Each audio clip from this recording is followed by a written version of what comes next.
Estudiante José Gerardo Martínez Gómez y seguiré con la segunda parte de la práctica. Entonces ya aquí ya tengo el circuito hecho, pero en un simulador, que este es el programa de Proteus. Aquí ya tengo la resistencia 3, resistencia 1, resistencia 2 y una fuente de poder, que en este caso son 9 volts. Que lo primero que voy a hacer, aquí está el diodo, el diodo Zener.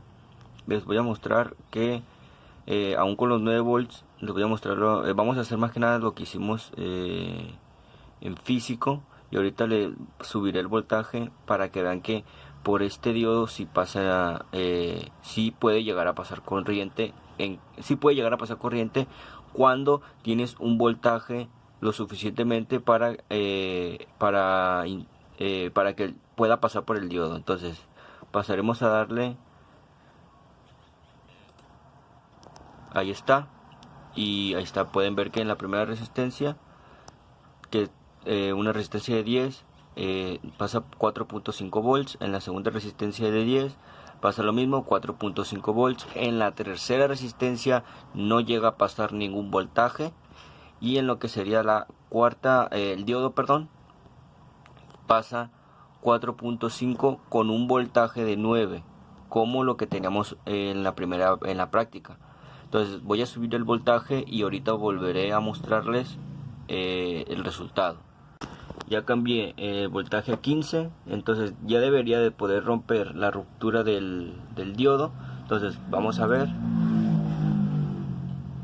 El diodo tiene un voltaje de 6.18, la primera resistencia tiene 8.6, segunda resistencia tiene 6.4 y la tercera resistencia ya agarra voltaje y agarra 0.22 volts con una fuente de 15. Entonces esto quiere decir que ya pasa energía, o ya mejor dicho, ya rompió la barrera del diodo, la energía. Entonces sí logra pasar.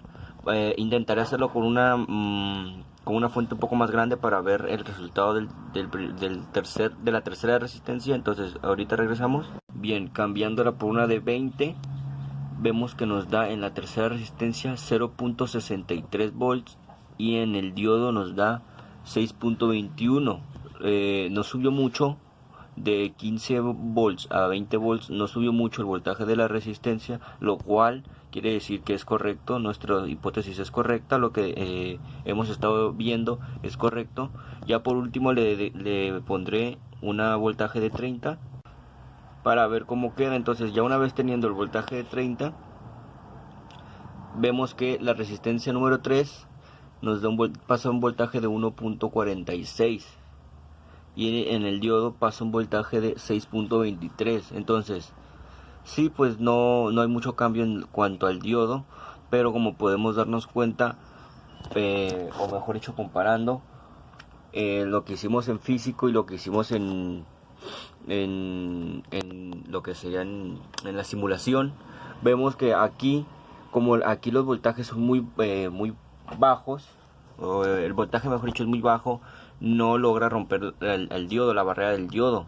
Pero aquí simulando que tenemos 20, o mejor dicho, que de 15 para arriba, o 15 o unos 12 volts para arriba, vemos que el tercer diodo ya se empieza a romper ya se empieza a poder conectarse, o mejor dicho, a poder pasar corriente por el tercer resistor. Entonces sí nos daría las cosas.